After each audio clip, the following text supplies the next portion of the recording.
My name is Olivia, and for most of my life I believed that real love, was something you gave without conditions. I believed that if you sacrificed enough, stayed patient enough, forgave often enough, things would eventually work out. I built my entire life around that belief. As a mother, I poured everything I had into my family, never stopping to ask what would be left of me at the end. I didn't think I needed to. Mothers aren't supposed to think that way. Or at least that's what I told myself for years.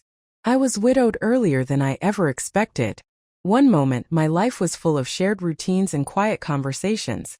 The next, I was alone in a house that suddenly felt too big and too quiet.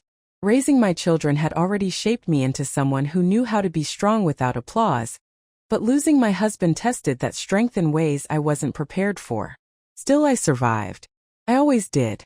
I focused on my children, convinced that if I stayed useful, stayed loving, stayed available, I would never truly be alone. As I grew older, my body slowed down, but my sense of responsibility never did. I helped where I could, offered advice only when asked, and tried my best not to be a burden. That word burden followed me more closely than I like to admit. I watched other older women disappear into silence, their voices shrinking as their families decided what was best for them. I promised myself that wouldn't be me. I would stay present. I would stay respected. When my son suggested that I come live with him and his family, it sounded like an answer to every quiet fear I had never said out loud.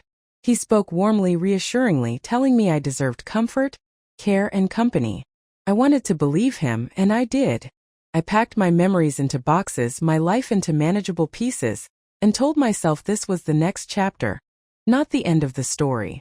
First, things seemed fine. Normal, even. I adjusted myself to their routines, learned when to stay quiet and when to help, reminded myself that shared space required compromise. I smiled more than I spoke. I thanked them often. I told myself that gratitude was protection, that as long as I didn't ask for too much, everything would remain peaceful. But peace built on silence is fragile. Small moments began to change the atmosphere. Looks exchanged when I entered a room, conversations that stopped mid-sentence, decisions made without including me. Nothing I could point to. Nothing dramatic enough to complain about.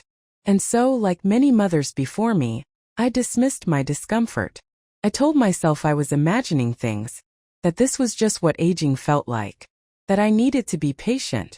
What I didn't realize then was that this quiet discomfort was the beginning of something much darker, something that would force me to confront not only my family, but the beliefs I had built my entire life around.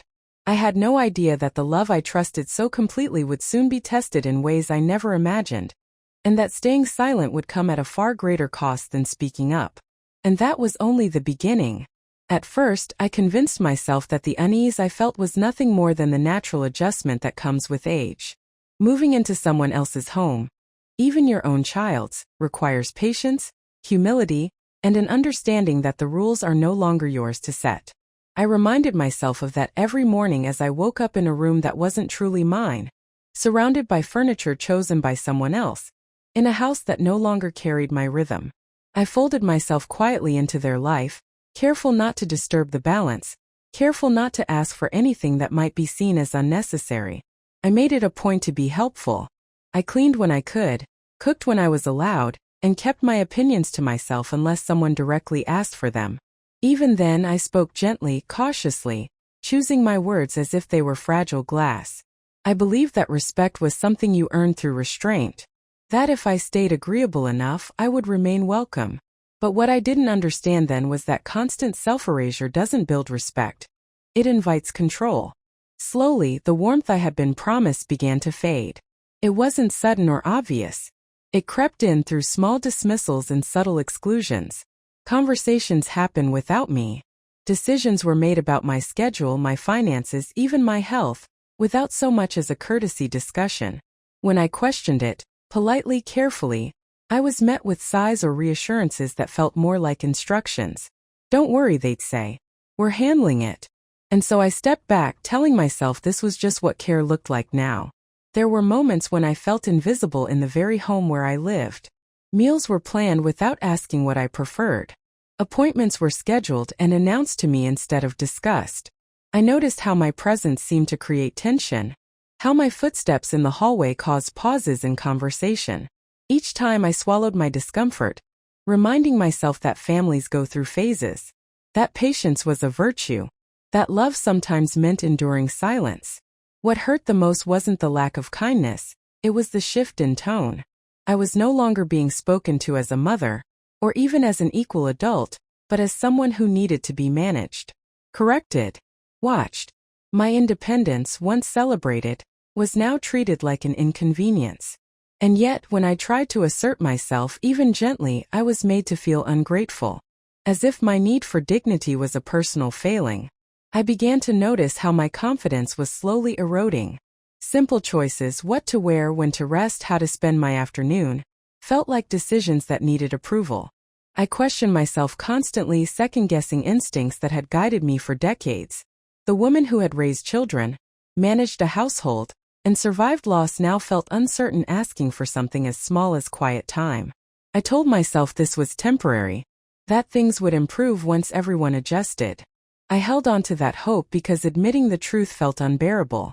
Admitting that the home I had trusted might never truly be safe would mean facing a reality I wasn't ready to accept. So I stayed quiet. I stayed agreeable. And in doing so, I slowly disappeared inside a role I never agreed to play. But silence has a cost. And though I didn't yet understand how high that cost would be, I could feel it building, heavy, unavoidable. Like a storm gathering just beyond the horizon. The tension didn't arrive all at once. It settled in slowly and persistently, until it became the background noise of my days. I learned to sense it the moment I woke up. The way the air in the house felt heavier, as if every movement had to be measured. I adjusted my habits without being asked. I woke earlier so I wouldn't be in the way. I kept my door closed longer than necessary. I told myself these were small sacrifices, the kind a mother makes without thinking. But each adjustment chipped away at something deeper, my sense of belonging. I started noticing how differently I was treated compared to others. Visitors were greeted warmly, offered food, engaged in conversation. When I entered the room, the energy shifted. Smiles tightened. Words became careful. I was no longer part of the flow. I was an interruption to it. I wondered how long this had been happening without my noticing. How long I had been minimizing my own feelings to keep the peace. That realization stung more than any harsh word ever could. My son, the boy I had raised with patience and devotion, felt distant in a way that was hard to describe. He was physically present, but emotionally unavailable, caught between loyalty and convenience. When I tried to talk to him privately, to express how small and unseen I felt, he listened without really hearing. His responses were vague, reassuring on the surface but empty underneath. He told me not to take things personally, that everyone was stressed, that I was overthinking. And so, once again, I doubted myself. What I didn't realize then was how damaging that doubt would become. Each time my feelings were dismissed, I internalized the message that they didn't matter. I stopped bringing things up. I stopped expecting understanding. I told myself that being easygoing was a form of love. That endurance was proof of strength. But endurance without respect is just quiet suffering. There were moments when I caught my reflection and barely recognized the woman looking back at me. My posture had changed, my voice softer, my expressions more guarded. I moved through the house as if asking permission, even when no one was watching. The confidence I once carried effortlessly now felt like a memory from another life. I wondered when exactly I had started shrinking, and why no one seemed to notice or care. The worst part wasn't the isolation. It was the confusion. Nothing was openly cruel enough to name. No single incident I could point to and say this is wrong. Instead, there was a pattern, subtle, persistent, undeniable if you looked closely. And yet, every time I tried to hold on to that truth, it slipped away under the weight of excuses and self-blame. I still believed deep down that things could be repaired. That if I just found the right words, the right moment, the right tone, I could remind my family of who I was to them. That hope kept me going longer than it should have. Because hope, when placed in the wrong hands, can become a prison of its own. I didn't know it yet, but the fragile balance I was trying so hard to protect was already breaking. And soon something would happen that would make it impossible for anyone, including me, to pretend that this was just a misunderstanding. The moment everything changed didn't come with a warning. There was no dramatic buildup, no raised voices at first, just an ordinary day that slowly unraveled into something I would carry with me forever. It began with a disagreement so small it almost felt foolish to remember later. I had questioned a decision that affected me directly, something about my routine and personal space. I asked calmly, respectfully, believing I still had the right to speak about my own life. The room fell quiet in a way that felt unnatural, as if the air itself had tightened. What followed wasn't a conversation, it was a shift in power. The tone changed. Words that had once been gentle became sharp, dismissive, edged with irritation. I was told firmly that things were being handled and that I needed to stop interfering. The implication was clear. My input was no longer welcome. When I tried to explain how it made me feel, how invisible I had begun to feel, my words were brushed aside as emotional overreaction. That familiar doubt crept back in, urging me to retreat, to apologize for speaking at all. But something inside me resisted. Perhaps it was exhaustion, or perhaps it was the quiet realization that staying silent had brought me nothing but pain. I stood my ground, my voice steady even as my hands trembled. I wasn't asking for control, only consideration. That refusal to back down seemed to ignite something volatile. The atmosphere in the room turned cold, hostile, as if my presence itself had become an offense. The argument escalated quickly after that. Accusations replaced discussion. My intentions were questioned, my character subtly attacked. I was painted as difficult, ungrateful, and unwilling to adapt. Each word landed heavily, not because I believed them, but because I recognized how easily a narrative can be shaped when one person holds all the authority. I realized then how fragile my position truly was. How dependent I had become on the goodwill of others. I felt a sudden, overwhelming sense of vulnerability. Not just emotional but physical. This was their house, their rules, their version of events. And for the first time I understood how dangerous that imbalance could be. I tried to de-escalate, to remind everyone that we were family, that we could talk this through. But reason had already left the room. The confrontation ended abruptly. Not with resolution, but with a cold dismissal. I was told to go to my room, as if I were a child who had overstepped. The humiliation of that moment cut deeper than the argument itself. I walked away slowly, my heart pounding, aware that something fundamental had broken. Whatever safety I thought I had here was gone. That night, alone in my room, I sat in silence, replaying every word, every look, every moment I had tried to assert my humanity. For the first time, the truth became impossible to ignore. This was no longer just discomfort or misunderstanding.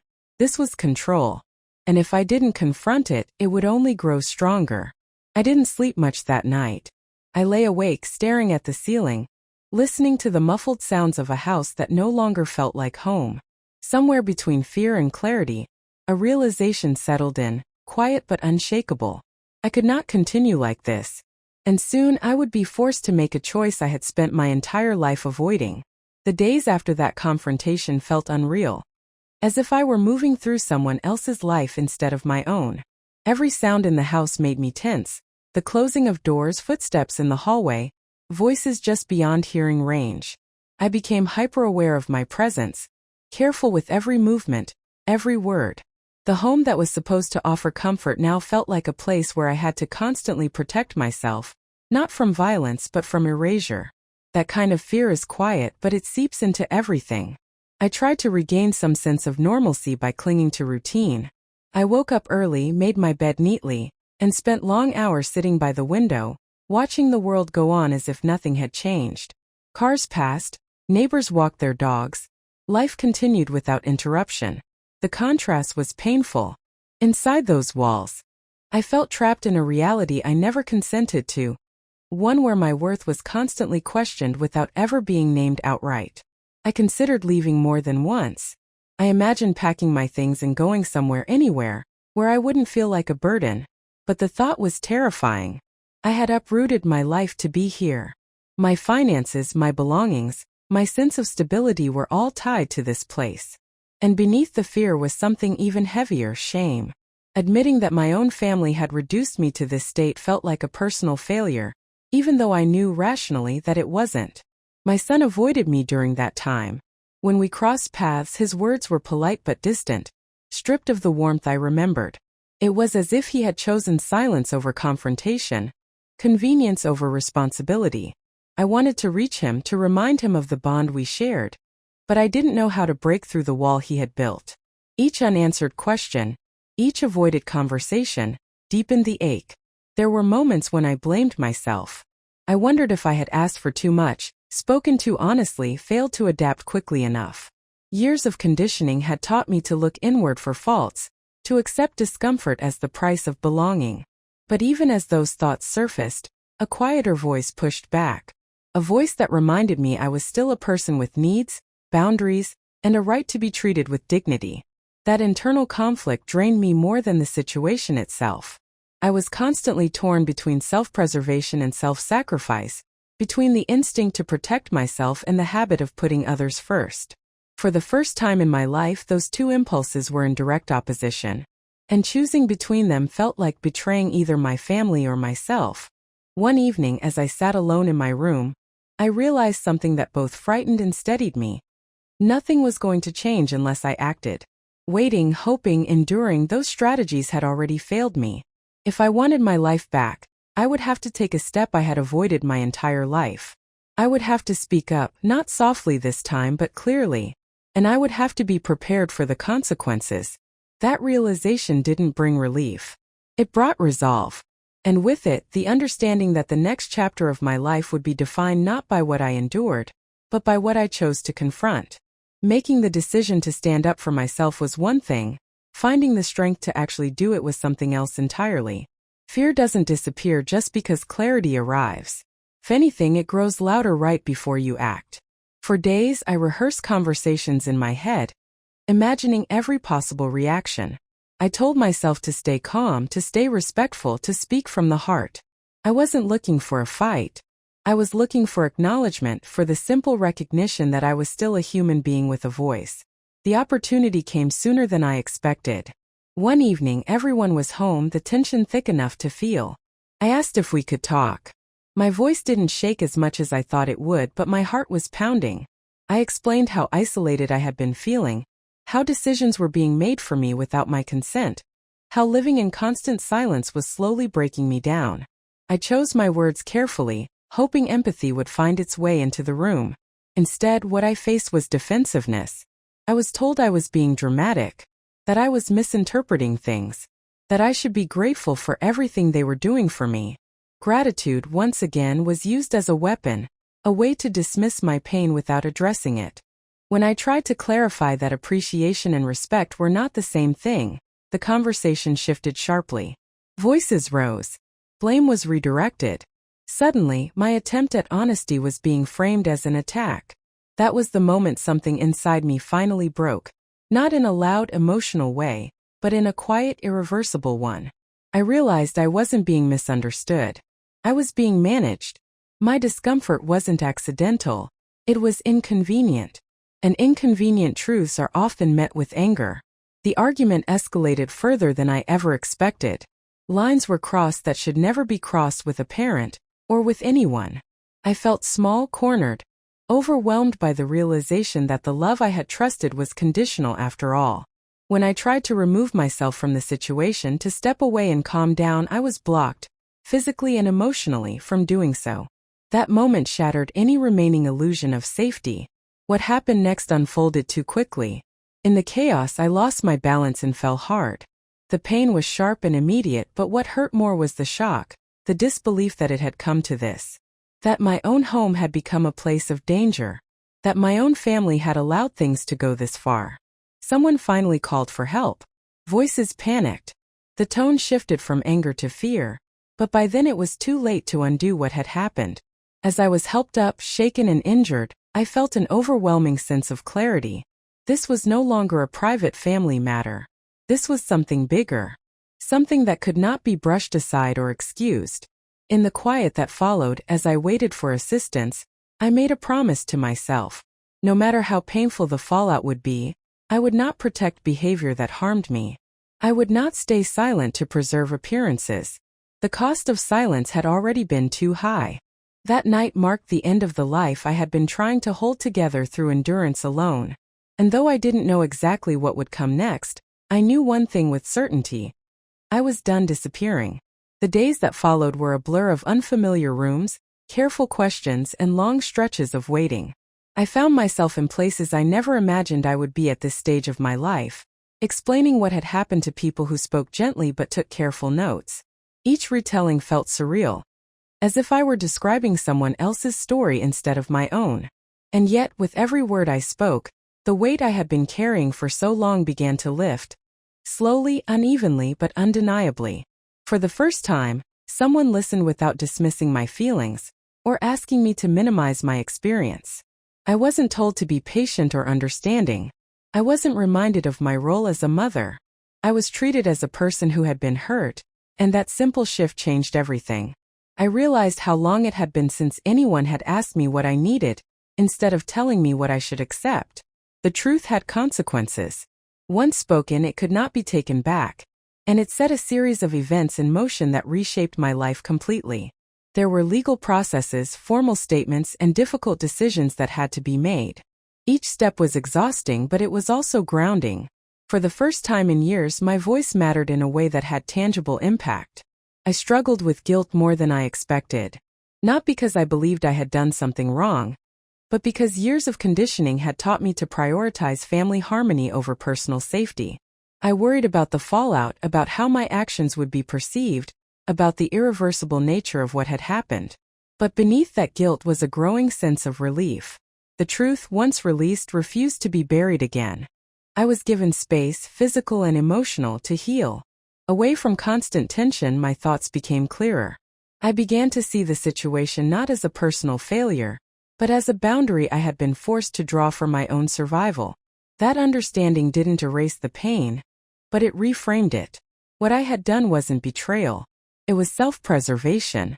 In moments of quiet, I reflected on the woman I had been before all of this began, the confident, capable person who trusted her instincts. She hadn't disappeared. She had been waiting. And now slowly she was finding her way back. Healing wasn't linear, and forgiveness, if it ever came, would be something I approached on my own terms. As the dust settled, I understood that some relationships change permanently once truth is spoken. And while that loss was painful, it was also honest. I could no longer pretend things were fine for the sake of comfort. Whatever came next would be built on reality, not silence. I didn't know what the future would hold, but for the first time in a long while I felt steady. Not because everything was resolved, but because I had chosen myself. And that choice, though long overdue, was the beginning of something new. As time passed, the noise around what had happened slowly faded, leaving space for reflection and healing. I found myself learning how to live again on my own terms, something I hadn't done in years.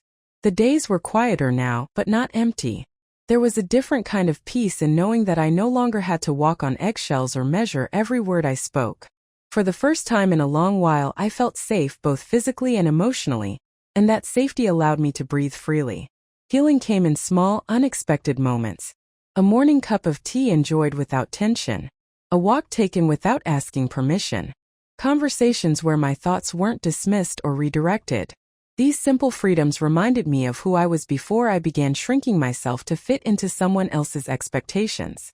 I started to trust my instincts again, to listen to that inner voice I had silenced for far too long. I spent a lot of time thinking about motherhood, what it means, what it costs, and where its boundaries should be.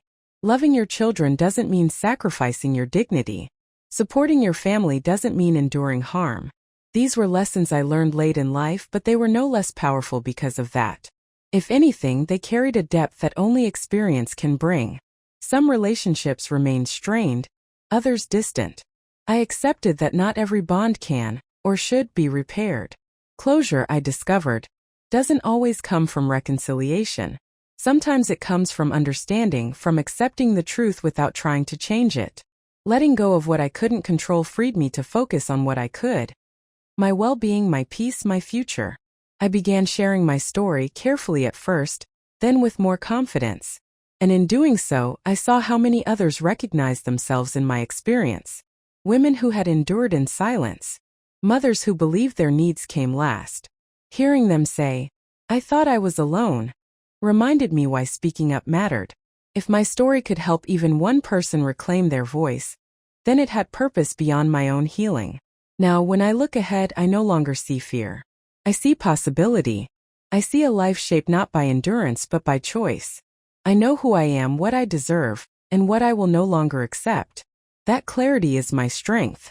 This chapter of my life didn't end the way I once imagined, but it ended with truth.